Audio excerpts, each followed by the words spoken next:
যে অসমৰ বহুত ডেকা ল'ৰাৰ জীৱন ধ্বংস কৰাৰ মূলতে এই যিসকল নেতাই কুশল দৌৰী কৈছে তেওঁলোক নিজে দায়ী।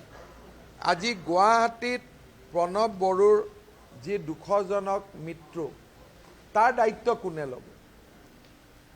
আজি এওঁলোকৰ নিগেটিভ পলিটিক্সৰ কাৰণে প্ৰতি বছৰে কলেজ ইউনিভাৰ্চিটিত 200-300 ল'ৰাৰ জীৱন ধ্বংস হয়। শিৱসাগৰৰ ৰাইজে সিদ্ধান্ত ল'ব, যাক ভাল তাক ভোট দিব, যাক বেয়া তাক ভোট নিদিয়ে।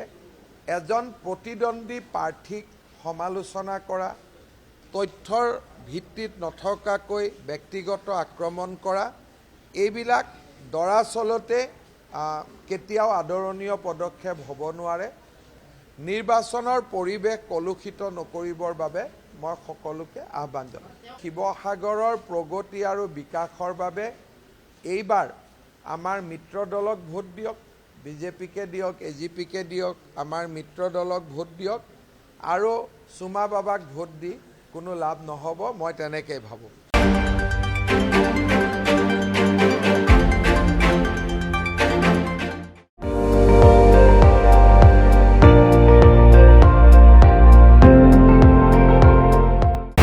আপুনি চাই আছে ND24, সৰ্বশ্ৰেষ্ঠ নহয় সৰ্বোত্তমৰ দৌৰ।